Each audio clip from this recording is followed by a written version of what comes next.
Ladies and gentlemen, the distinguished author, Mr. Aldous Huxley. Brave New World is a fantastic parable about the dehumanization of human beings. In the negative utopia described in my story, man has been subordinated to his own inventions. Science, technology, social organization, these things have ceased to serve man. They have become his masters. A quarter of a century has passed since the book was published. In that time, our world has taken so many steps in the wrong direction that if I were writing today, I would date my story not 600 years in the future, but at the most 200. The price of liberty, and even of common humanity, is eternal vigilance.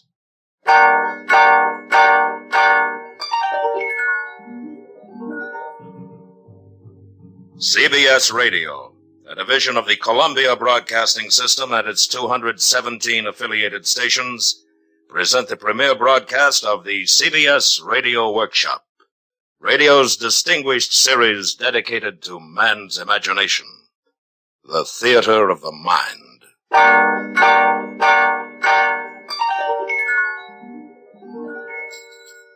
Tonight, Part 1 of 2 half-hour programs devoted to one of the world's most shocking and famous novels, Aldous Huxley's terrifying forecast of the future, Brave New World.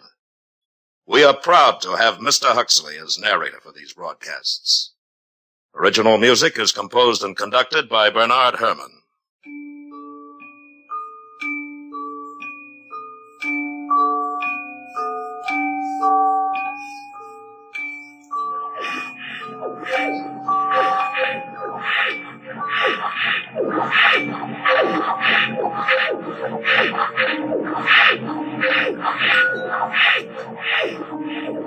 This is Aldous Huxley, and these are the sounds of the Brave New World, of test tube and decanter, of hissing injectors and gurgling blood substitute. The year is AF 632, 632 years after Ford. We are inside the London Hatchery and Conditioning Centre, and this is the fertilizing room, an enormous laboratory where the temperature is never allowed to fall below 98.6. And here comes the director of hatcheries and conditioning in person, bringing with him a group of young students. Tomorrow you will be settling down to serious work. Today I just want to give you a general idea of things. These are the incubators, and here is the week's supply of ova, kept at blood heat. Come along, boys. Now here, we immerse the eggs into a warm bouillon containing free-swimming spermatozoa. Immersion continues until the eggs are all fertilized. And over here is where we bottle the alphas and betas. In short, gentlemen, the perfect process for manufacturing healthy babies. Are there any questions? Sir, will you explain the Bakanovsky process? I'm glad you asked that. Students, take this down. Bakanovsky's process, where in olden times one egg made one embryo which made one baby. Today we've improved on all that. Now the egg will divide from 8 to 96 buds, and every bud will grow into a perfectly formed embryo, and every embryo into a mature baby, making 96 human beings grow where only one grew before. Progress. But what advantage is it, sir? Oh, my good boy, can't you see? Where in olden times nature allowed us only to have twins or perhaps triplets or so, today we can create scores, yes, scores of identical individuals. We can manufacture men and women in uniform batches. Think of it. An entire factory staffed with the product of one single egg. 96 identical individuals working 96 identical machines. At last, society really knows where it stands.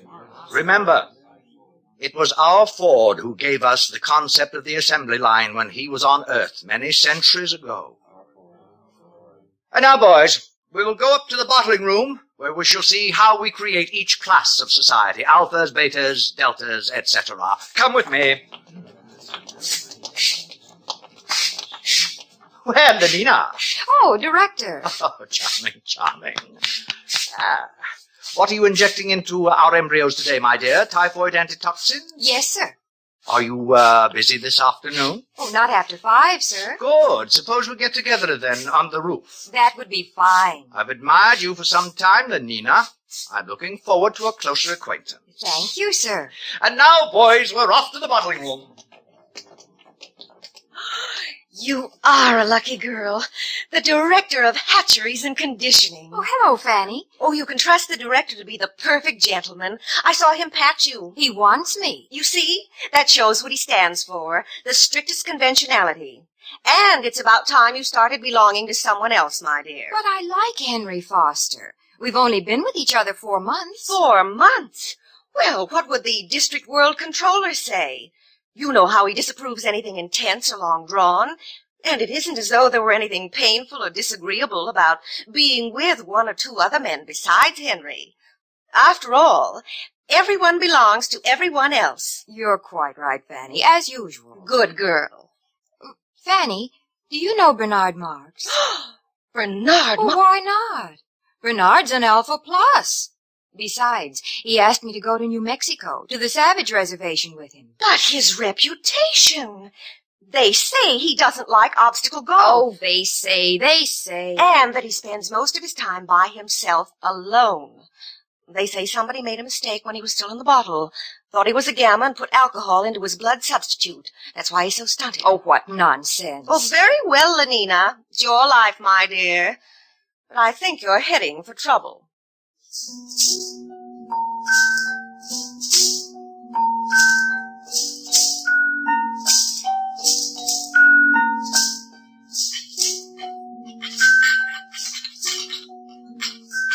And here we have the bottling room.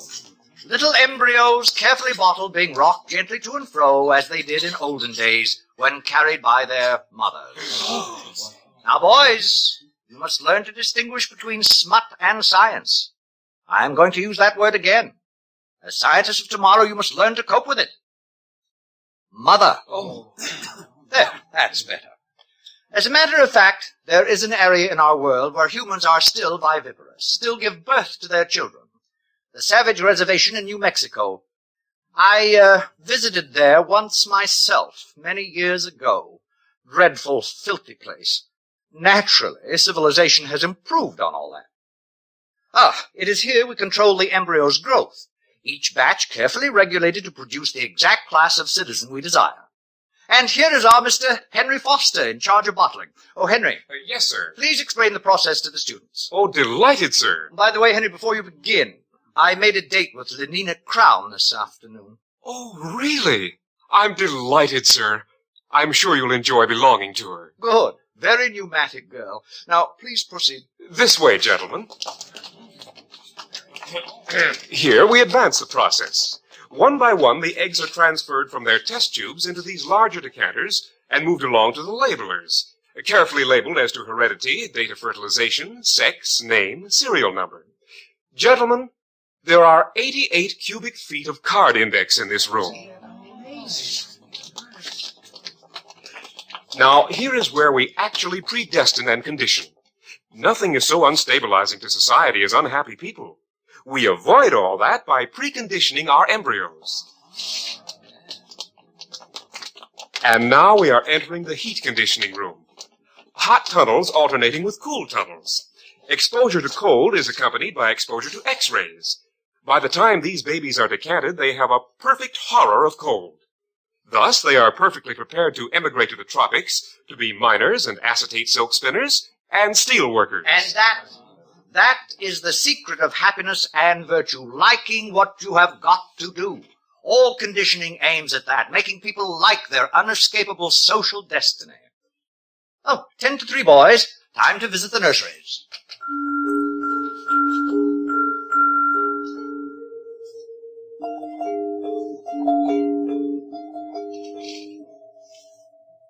And so the director continued on his tour. Meanwhile, in his rooms high above the city, Bernard Marx nervously paced the floor. I'm taking Lenina Crown in New Mexico with me, Helmholtz, to the Savage Reservation. Well, it's about time. What do you mean by that? I'll be frank, Bernard. There's been a lot of talk about your behavior at the College of Emotional Engineering. Of course, I've been defending you. And I'm supposed to be grateful? Because you're a successful feelies writer, because you're tall, well-built, have all the girls you want? Oh, Bernard. Now, you know how I feel. I want to write. I mean, seriously, not slogans or feelies. I want to write something important. Huh? Lately, I've been cutting out my committees and my girls. The director called me in just the other day. Are you in trouble, too? There's a poem I wrote, too emotional, he said. He gave me the lecture about being an alpha plus, about remembering to behave even as a little infant. I know. I tried to explain to Lenina, but she doesn't understand, or won't understand. All those other men she belongs to, Henry Foster, Benito Hoover, they treat her like a side of beef. It's disgusting. It's socially proper. We share and we share alike, remember? But I want her for myself, alone. Bernard, you're my closest friend. Now you listen to me. You can't win this way. Follow the rules. Play the game. Be happy.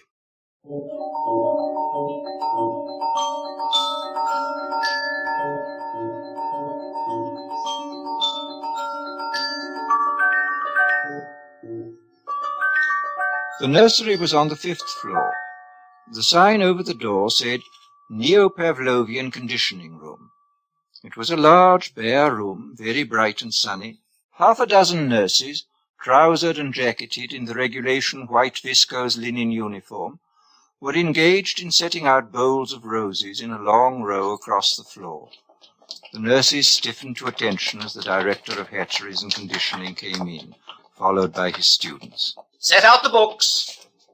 In silence, the nurses obeyed his command. Between the rose bowls, the books were duly set out. Now bring in the children.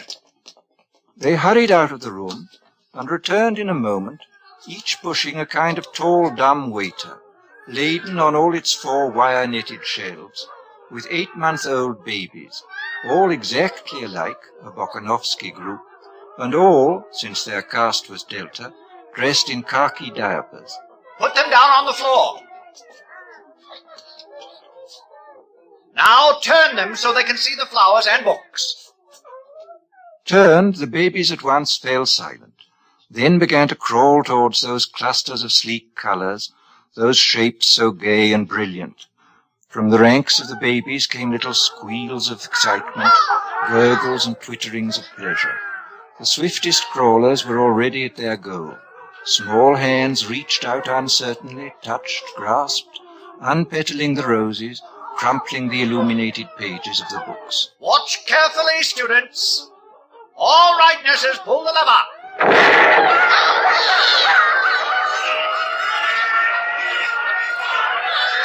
And now we proceed to rub in the lesson with a mild electric shock.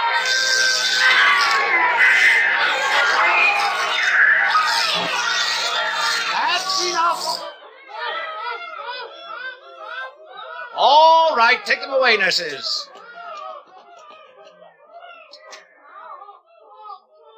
Observe. Henceforth, books and flowers will be associated in their minds with loud, unpleasant noises and electric shock. And after 200 repetitions of the same or a similar lesson, will be wedded forever. What man has joined, nature is powerless to put asunder. They'll be safe from books and botany all their lives. But, sir, since these are lower caste children anyway and will never read, why bother to condition them against flowers? Simple economics. If gammas, deltas, or even epsilons like flowers in nature, soon you'd see them wasting their time visiting the countryside. And of what economic use is that? A love of nature keeps no factories busy. It was decided to abolish it, at least among the lower classes. Any further questions? Sir, would you tell us about sleep teaching? I'm glad you asked that. The most ingenious development of all, sleep teaching, is given to all our children as they grow to maturity. A little voice murmurs slogans in their ear all the night long while they sleep. Of course, it's useless for teaching, but as a method for giving post-hypnotic suggestions, it is invaluable. It's what conditions our minds to love our future role in life. Now, boys, tell me some of the lessons we've all learned through sleep teaching. A gram is better than a dam. A good example. We have learned to take a gram of soma whenever we feel out of sorts. Euphoric, narcotic, pleasantly hallucinant. It transports our minds into a beautiful sleep filled with wonderful images. It gives a summer holiday, thus preventing unnecessary impulses such as anger, jealousy, envy, anxiety. Next. Ending is better than mending. Good. It's better to throw away something than to repair it. New clothing, new possessions, keep our factories humming, and make us happier. Next. I'm glad I'm not a gamma. Ah, yes. We're all taught in our sleep to enjoy our own caste, whatever it may be. Gammas are taught to think, I'm glad I'm not an epsilon. Betas learn to be glad they're not deltas or gammas. And glad they're not alphas, because we alphas sometimes have to use our minds, and that's very painful. That's very good indeed. Well, students, I think our tour is over for today. I'm sure most of you have dates with pneumatic young ladies. Some, of course, will be wanting to get in a game of obstacle golf. But before we finish, I'd like to add a few footnotes to the things you've seen today. Today, we have a controlled society, a happy society. We have stability. There was a time when these things did not exist. Didn't people grow old and feeble in those days, sir? Indeed they did. Old men in the bad old days used to renounce, retire, take to religion, spend their time reading, thinking. Now such is progress. At 60 we have the tastes and the powers of a 17-year-old. Why, the old men have no time, no leisure from pleasure, not a moment to sit down and think. They're much too busy scampering from feely to feely, from girl to pneumatic girl. Fortunate boys, no pains have been spared to make your lives emotionally easy, to preserve you as far as possible from having emotions at all. Ford's in his flivver, all's well with the world. Ford's in his flivver, all's well with the world. And solemnly and devoutly they made the sign of the T, and hurried off to join their fellow citizens at play.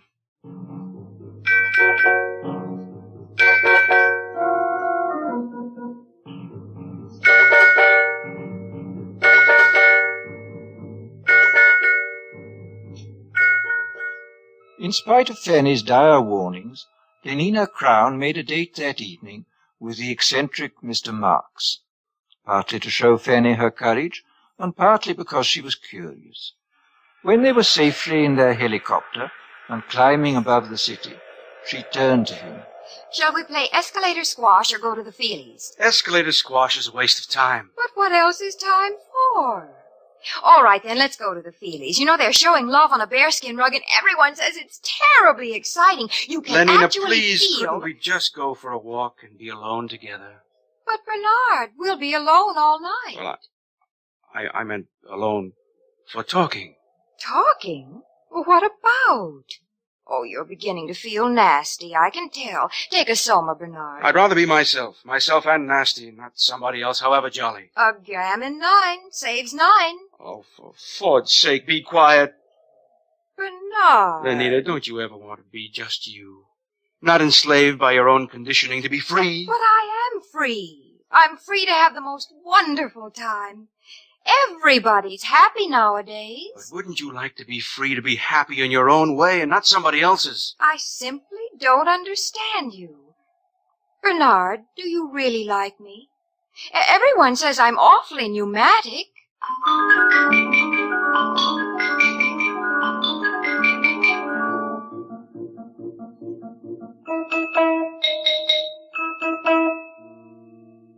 Eventually, Bernard took Lenina to the Westminster Abbey Cabaret, where Calvin Stopes and his 16 saxophonists were playing. Also featured was London's finest scent and colour organ, and all the latest synthetic music. With the aid of 4 soma tablets, Bernard managed to spend a successful evening with the girl, and the next morning he agreed to apply at once for a permit to visit the Savage Reservation.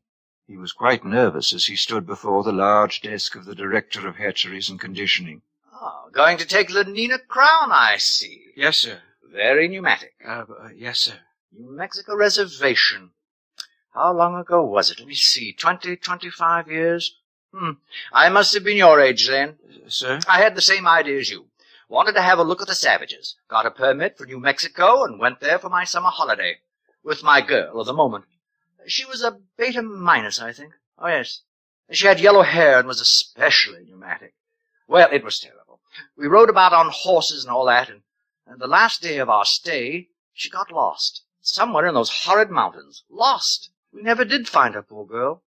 Must have fallen in some crevice. Yes, we searched for days, but no luck. Miserable trip. You must have had a terrible shock. What? Oh, don't imagine there was anything unethical about it. Nothing emotional or long drawn. It was all perfectly healthy and normal. I'm sure it was, sir. What's that? Oh.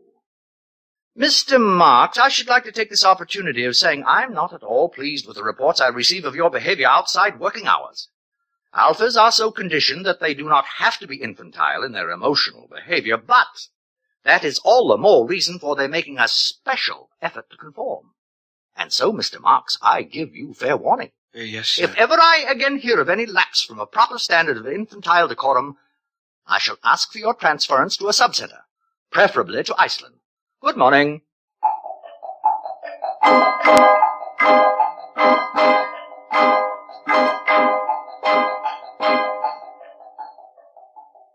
The journey was quite uneventful. The Blue Pacific rocket lost 4 minutes in a tornado over Texas, but was able to land at Santa Fe less than 40 seconds behind schedule. Lenina and Bernard slept that night at Santa Fe, and Lenina was very happy. Imagine 60 escalator squash racket courts in the hotel, and obstacle and electromagnetic golf, too. Oh, Bernard, it's simply too lovely. There will be no scent organs, television, or even hot water once we get out on the reservation. I can stand it. You'll see. Only progress is lovely, isn't it?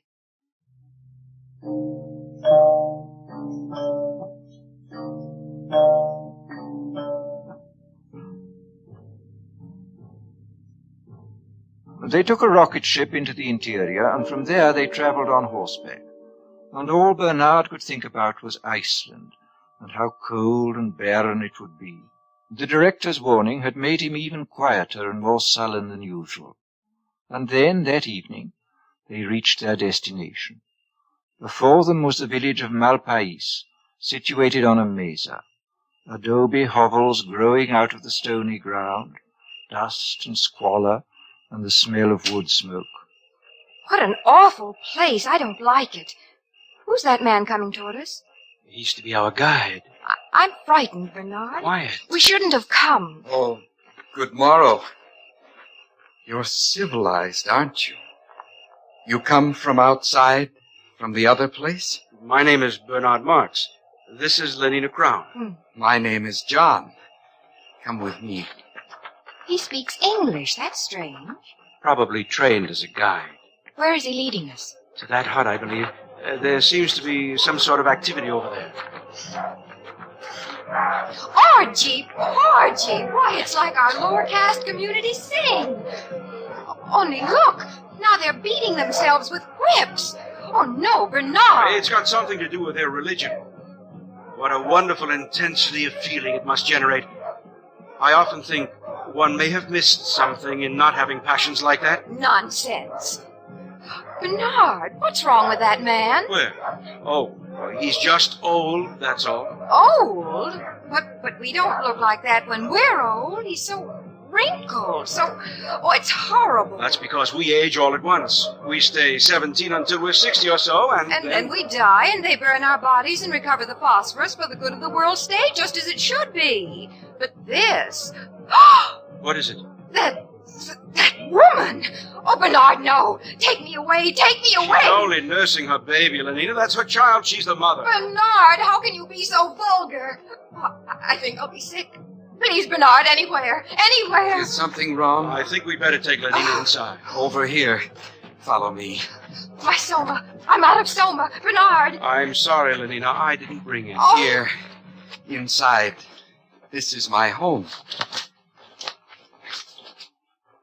This is my home. You are welcome to remain here. John? John? Yes, Mother? Mother? These are people from the outside, Mother. They have come to see the reservation. From the other place?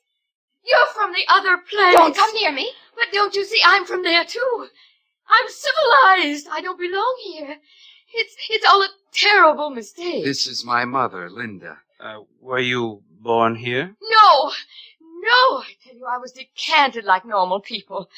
Oh, thank Ford, someone has come. At last, thank Ford. Bernard, please keep her away. Could you tell us about yourself, please? Well, I came here 25 years ago with a man. His name was Thomas. We went riding together. On horses. There was a terrible storm. I got lost in this horrible place. It was the last day of our stay. He left me here, alone.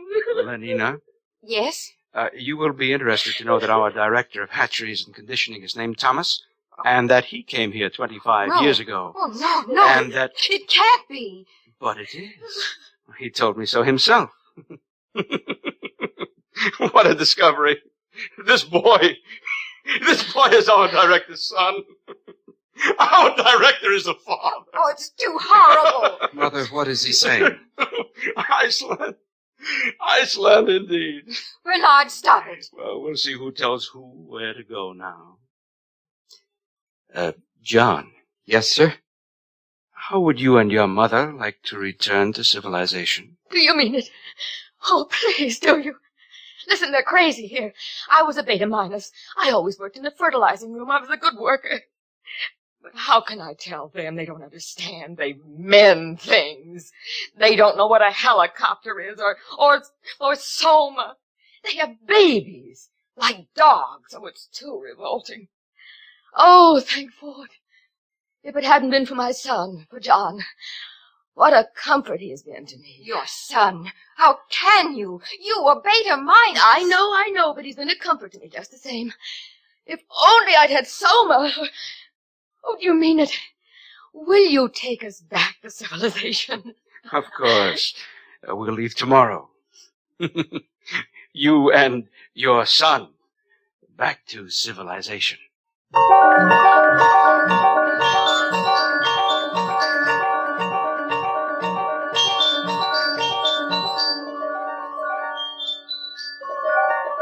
And Bernard was as good as his word. That very night, he and John and his mother and Lenina took the Blue Pacific rocket to London. For Lenina, it was a happy trip, since she had taken 4 somas the minute they got back to the hotel. For John, it was a voyage of discovery. Poor Linda, his mother, could only weep for joy. But for Bernard, it was a moment of triumph such as he had never known before.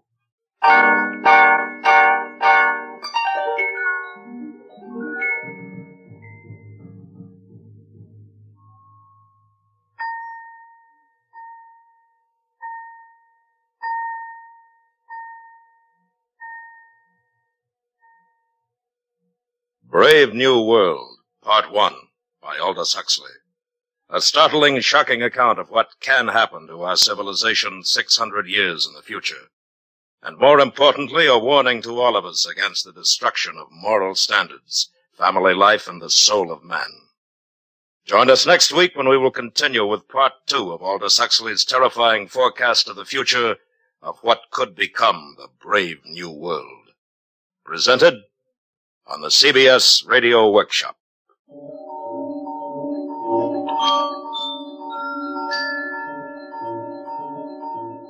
The CBS Radio Workshop is produced and directed by William Frug. Brave New World was adapted for radio by Mr. Frug. Featured in the cast were Joseph Kearns, Bill Idelson, Gloria Henry, Charlotte Lawrence, Byron Kane, Sam Edwards, Jack Crucian, Vic Perrin, and Lorene Tuttle. Original music composed and conducted by Bernard Herrmann. This is the CBS Radio Network.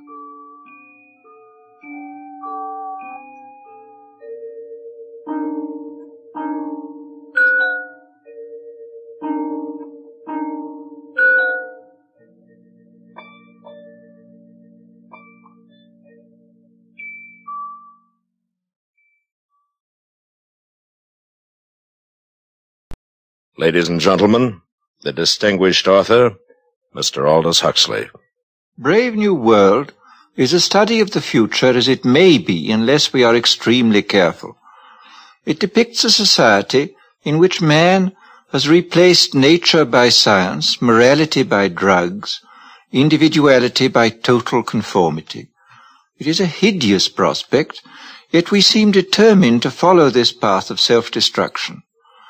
But Brave New World need not be our future. The choice, after all, is always in our own hands.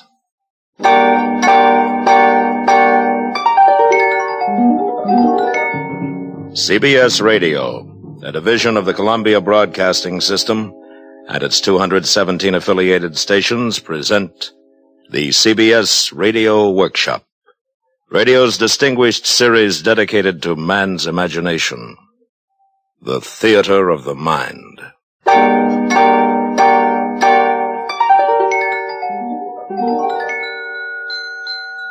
Tonight, Part 2 of 2 half-hour programs devoted to one of the world's most shocking and famous novels, Aldous Huxley's terrifying forecast of the future, Brave New World. And we are proud to once again have Mr. Huxley as our narrator. Original music is composed and conducted by Bernard Herrmann.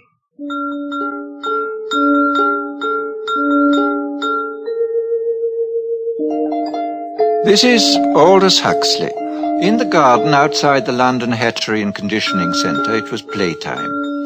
Naked in the warm June sunshine, 600 or 700 little boys and girls were running with shrill yells over the lawns, or playing games, or squatting silently in 2s and 3s among the flowering shrubs. And strolling across the smooth turf came the director of hatcheries and conditioning, followed eagerly by a group of new students. And here we have playtime for our little tots. Notice the games, all carefully constructed to use as many mechanical devices as possible. In olden times, children used to play simple games using only a ball and a bat. Oh, madness. Nothing was added to increase consumption. Then came our Ford. He taught us the principle of mass production in the assembly line many centuries ago and changed all that.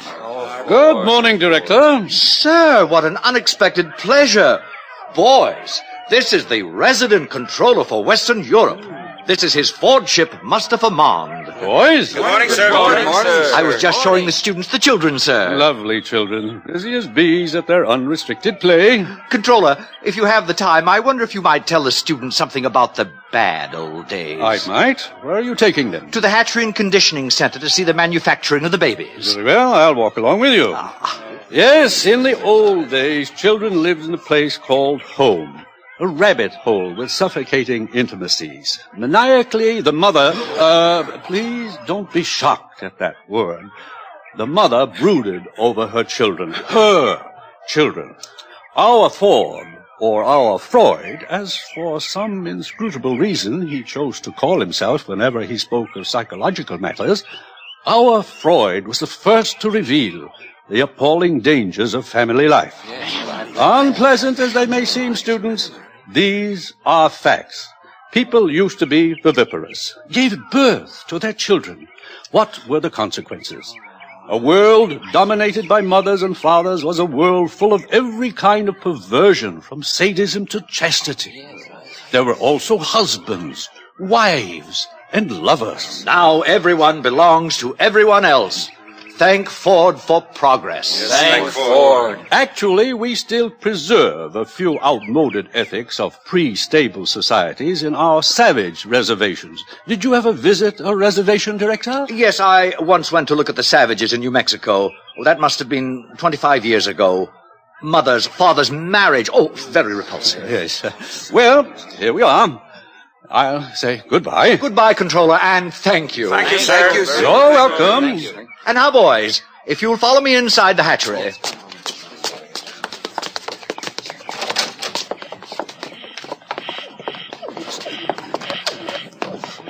And here we are, a hive of activity. Alpha's superintending, Beta's doing the skilled work, Gamma's in green, busy at routine jobs, and Delta's in khaki, incapable of doing anything except sweeping the floor. Every member of society perfectly content to belong to his predestined caste. Except for a few criminal exceptions, which reminds me, One of those criminal exceptions is meeting us here at 11. An Alpha Plus, no less. Mr. Bernard Marx. What has he done, sir? What has he done? He refuses to participate in mechanical sports. He is lax. Here he comes now. Good morning, Director. Mr. Marx. You and Lenina Crown returned from the Savage Reservation last night, I understand. Yes, sir. We visited some of the places you told me about last week, Director. In fact, we Silence! Your attention, please. Everyone step this way.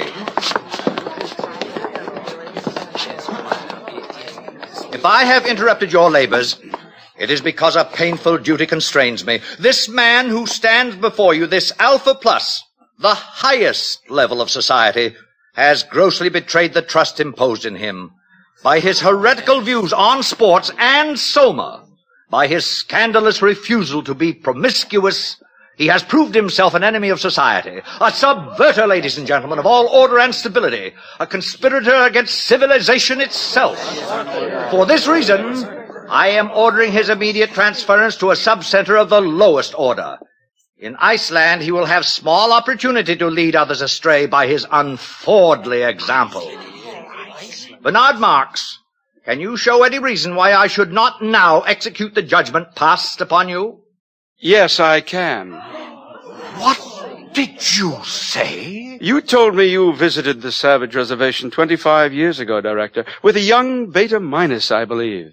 You told me she was lost during a storm, and that you returned without her. I thought perhaps you'd like to see her again. Linda! Thomas! Oh, Thomas, it's me. Don't you remember? You're Linda. Oh, I knew I'd recognize you, Thomas. You look just the same. No one ages here. Thomas, look at me. I'm Linda. Remember? Hug me. Hold me. What is the meaning of this? Who is this hag? Thomas. Oh, Thomas, it's Linda. Linda, you're Beta Minus. John, look, it's him. It's your father. Father! What's the meaning of this disgusting joke? Who is this savage and this dreadful woman? Take them away! It isn't a joke. It's absolutely true. I'm his mother, and you're the father. Father, it's me, John. I'm your son. And now who is guilty of antisocial behavior, Director? Oh, no.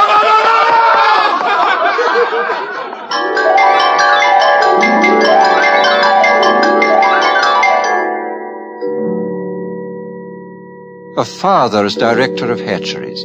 It was out of the question.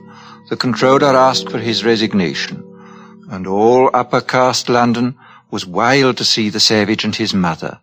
Bernard Marx became a hero, and even Lenina Crown had her share of reflected glory.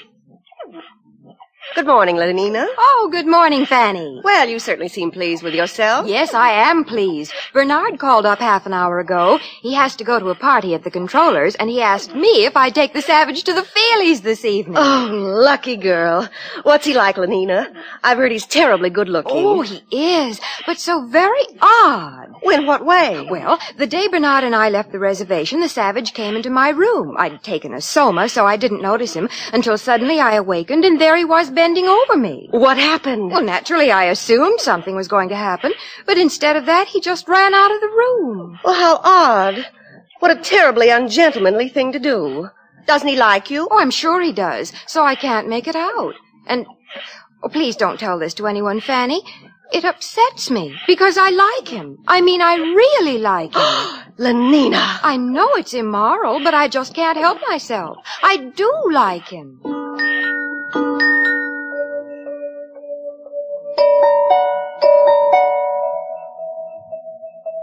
The days passed. Success went fizzily to Bernard's head. His diffidence turned to bumptiousness. His nonconformity was forgotten, and he became completely orthodox. The resident world controller appointed him official escort for the savage and asked him to make regular reports on the young man's reactions to civilization. This Bernard did assiduously.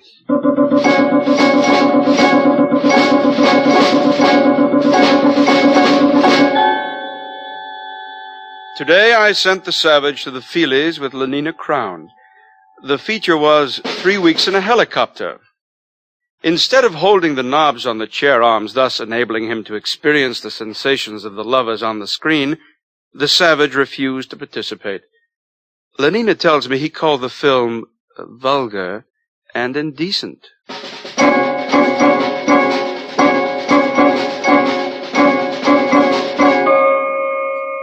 The savage refuses to take Soma and seems most distressed because the woman, Linda, his M-O-T-H-E-R, remains permanently on summer holiday. In spite of her senility and the extreme repulsiveness of her appearance, the savage frequently goes to see her and appears much attached to her.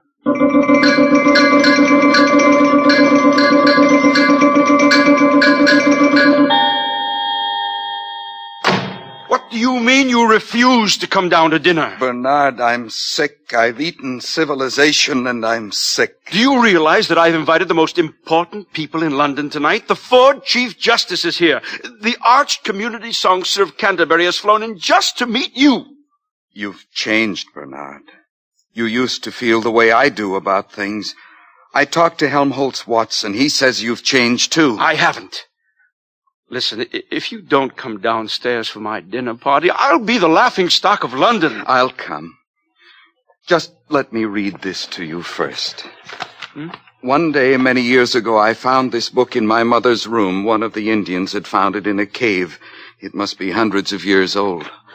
It's called The Complete Works of William Shakespeare. Oh, I've heard of him. We don't allow it. Smut. But he says all the things I feel about Lenina. Listen to this. Is there no pity sitting in the clouds that sees into the bottom of my grief? O sweet my mother, cast me not away. Delay this marriage for a month, a week. Marriage? Oh, Ford, no. Bernard. Oh, marriage, that's too good, really. Bernard, stop it. And mother. Oh, sweet my mother. Oh, he's positively vulgar. You stop Wait it. till I tell Helmholtz about this. Stop it, or I'll hit you. Oh, come, now, where's your sense of humor? Bernard. Can't you see how funny it is? Get out. I said leave me alone. I'm leaving, John. I'm leaving. How beauteous mankind is.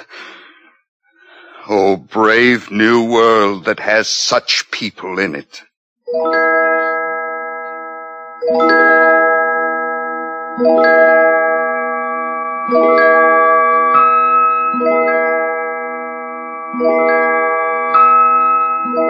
The next morning, a pneumatic young girl, crisply clad in a beta-minus viscose linen suit, stood outside the door of the savage's apartment, and somewhat nervously rang the buzzer. What? Lenina. You don't seem very glad to see me, John. Not glad. Oh, if you only knew. May I come in, then? May I kiss your hand, Lenina? My hand? Admired, Lenina. Indeed, the top of admiration, worth what's dearest in the world. I wanted to do something first to show I was worthy of you. What are you talking about? Lenina, tell me something. I'll do anything you tell me, anything at all. I'd sweep the floor if you wanted. But we've got vacuum cleaners here. It isn't necessary. No, of course it isn't necessary. But some kinds of baseness are nobly undergone. I'd like to undergo something noble, just to show you how much I love you, Lenina. Do you mean it, John? Yes, but I hadn't meant to say it, not until I... Listen, Lenina, on the reservation, people get married. Get what? For always. They make a promise to live together for always. What a disgusting idea. Answer me this question, John. Do you really like me or don't you? I love you more than anything in the world. Well, then, why on earth didn't you say so? Come here to me, John. Hug me. Oh, but Lenina... Hug me till you drug me, honey. Kiss me till I'm in a coma. Lenina, what are you doing? No, get away from me. Don't come near me. Hug me, honey. You strumpet! A gran is better than a dad. Get out! But don't you want Get me? out of my sight! John! Before I kill you. Oh, he's mad. He's gone mad. O thou weed, who art so lovely fair and smell'st so sweet that the sense aches at thee. Impudent strumpet, impudent strumpet, impudent strumpet! Hello? Yes, this is Mr. Savage. Who's ill? Linda. My mother dying. Yes, I'll come at once.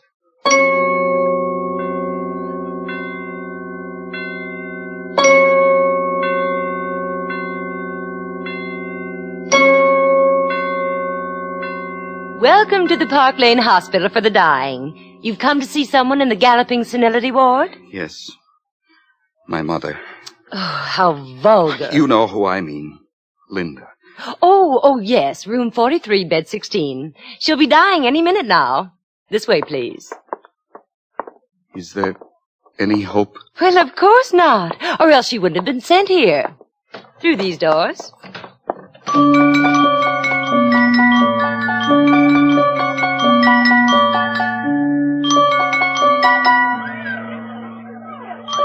What are these children doing here? Death conditioning, of course. It starts at 18 months. Every tot spends 2 mornings a week in a hospital for the dying. All the best toys are kept here, and they get chocolate ice cream on death days. They learn to take dying as a matter of course. This way.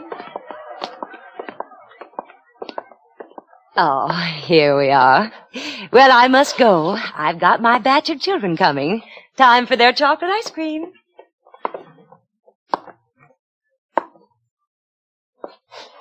Linda? Linda, it's John. Your eyes are open, but you don't know me, do you? It's John, your son. Linda? Linda, don't you know me? Hug me till you drug me, honey.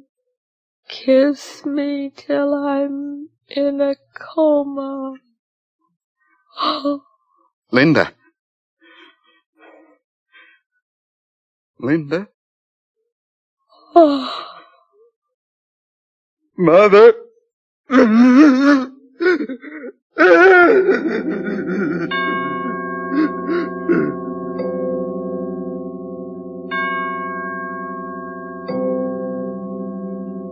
The menial staff of the Park Lane Hospital for the Dying consisted of 162 deltas, 84 red-headed female twins, and 78 identical mongoloid male twins. At 6, when their working day was over, the two groups assembled in the vestibule of the hospital and were served their daily soma ration. It was into this crowd that the savage walked, so overcome with his grief and his remorse that he did not realize he was shouldering his way into the gathering throng. All right, here it is, soma distribution. In good order, please. Oh, hurry up there. Stand in line for your soma. Linda died because of this. Oh, now don't grab. There's enough for everybody. 1 gram for an evening's delight, 2 for a trip to the gorgeous East, and 4 for a weekend in paradise. How beauteous mankind is. How brave new world that has such people in it. Stop! Stop!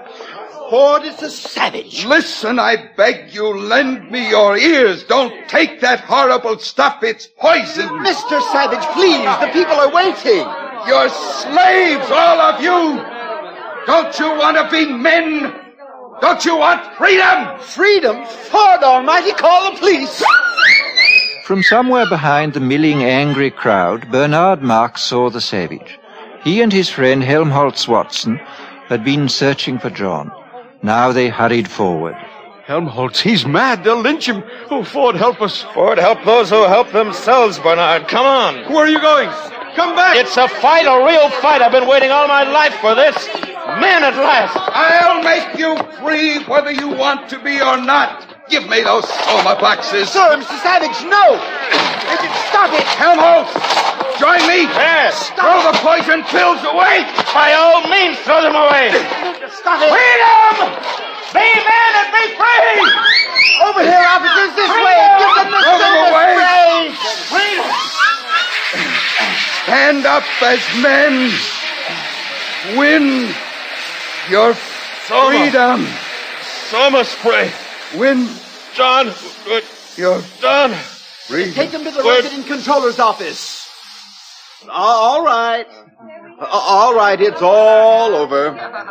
We're all happy now. We're so happy we all love each other, don't we? Oh, yes, we all love each other. Line up for your Soma.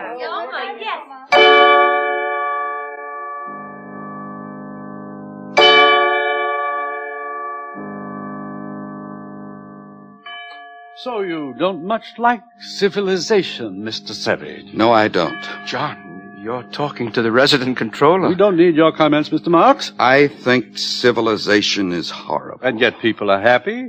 They get what they want, and they never want what they can't get. They're well off, they're safe, they're never ill, they're not afraid of death, they're blissfully ignorant of passion and old age, they're plagued with no mother or father, they've got no wives or children to feel strongly about, they're so conditioned that they practically can't help behaving as they ought to behave. And you ask them to chuck this all away for liberty? My good boy. All the same, it seems quite horrible to me. Of course it does. Actual happiness always looks pretty squalid in comparison with the overcompensations for misery. And being contented has none of the glamour of a good fight against misfortune. Happiness is never grand. They call this happiness. Working at an embryo assembly line, manufacturing babies. Science, my boy. Besides, they like it. Well, Mr. Marks, the time has come. You are being sent to an island. To an island? Oh, please, sir. Don't send me to Iceland. I promise I'll do what I should. I'll conform to the rules. One would think he was going to have his throat cut, whereas if he had the smallest sense, he'd understand his punishment is really a reward. He'll be sent to an island where he'll meet the most interesting set of men and women in the world. All the people who weren't satisfied with orthodoxy. Everyone, in a word, who's anyone. Then why didn't you go to an island yourself? Because, finally, I preferred this. Sometimes I regret it. Happiness is a hard master, particularly other people's happiness. Well, gentlemen, there are many islands available. Which climate do you choose, Mr. Watson? Well, I should like a thoroughly bad climate. I think I'd write better if I had to contend with difficulties. How about the Falkland Islands? That would be fine. Good. You may leave now. You too, Mr. Marks. Goodbye, Helmholtz. Goodbye, Bernard. Goodbye, John. Goodbye, John. One more question. Of course. Where is God in this scheme of yours? It's a subject that has always had a great interest for me. You've never read this, of course, the Holy Bible, New and Old Testaments. I've got quite a few revolting old books like that here. But if you know about God, why don't you tell the people? Well, this book is old. It's about God hundreds of years ago, not God now. But God doesn't change. Men do, though. No, my friend. Call it the fault of civilization. God isn't compatible with machinery and scientific medicine and universal happiness. But when you're alone, it's natural to believe in God. When you're quite alone in the night, thinking about death. But people are never alone now. We make them hate solitude, and we arrange their lives so that it's almost impossible for them ever to have it. No solitude, no God. Is that why there's no self-denial here? No God, no reason for it? Of course. Industry and prosperity are only possible when there is no self-denial. If there were, the wheels would stop turning. But God's the reason for everything noble and fine and heroic. My dear young friend, civilization has absolutely no need for nobility or heroism. You're conditioned so that you can't help doing what you ought to do. And what you ought to do is, on the whole, so pleasant. So many of the natural impulses are allowed free play that there really aren't any temptations to resist. Anybody can be virtuous now.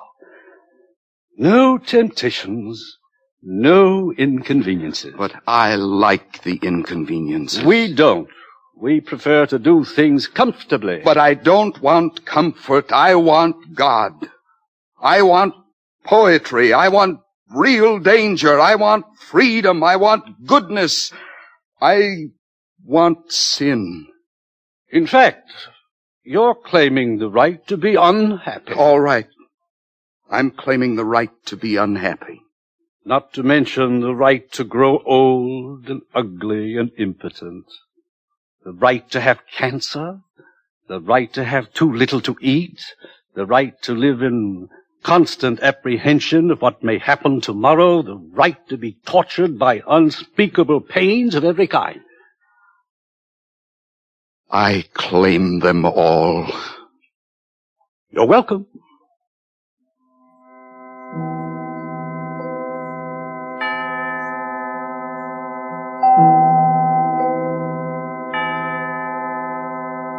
Bernard and Helmholtz left for their islands, but the savage was not allowed to go with them. The controller wished to continue the experiment. 3 weeks later, the savage ran away. After some days of wandering, he took refuge in an abandoned lighthouse. But his desire for solitude was not to be fulfilled. His hiding place was discovered. There were articles in the papers. Sightseers came by the thousands. One Sunday, Lenina Crown came for a picnic with 3 of her latest boyfriends. The day after her visit, 2 young reporters came to call, hoping for an exclusive interview. The door of the lighthouse was ajar. They pushed it open and walked into a shuttered twilight. Through an archway on the further side of the room, they could see the bottom of the staircase that led up to the higher floors. Just under the crown of the arch dangled a pair of feet. They called. No one answered. They saw him. At last the savage had found solitude. He was alone, quite alone.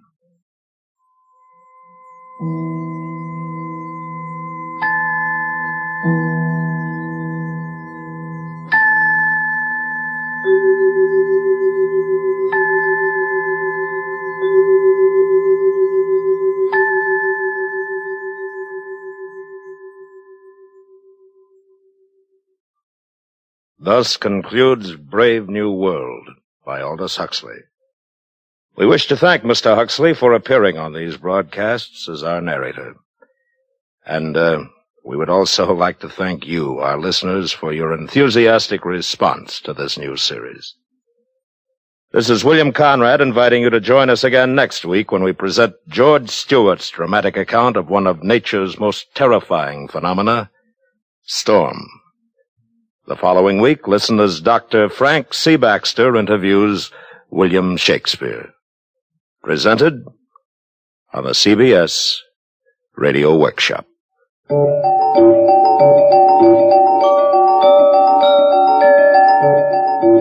CBS Radio Workshop is produced and directed by William Frug. Brave New World was adapted for radio by Mr. Frug. Featured in the cast were Joseph Kearns, Herb Butterfield, Bill Idelson, Gloria Henry, Charlotte Lawrence, Parley Bear, Doris Singleton, Jack Crucian, Vic Perrin, and Lorene Tuttle. Original music composed and conducted by Bernard Herrmann.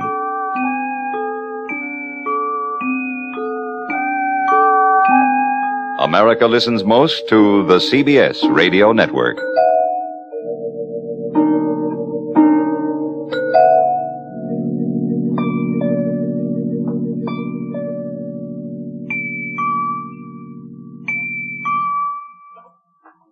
Thank you.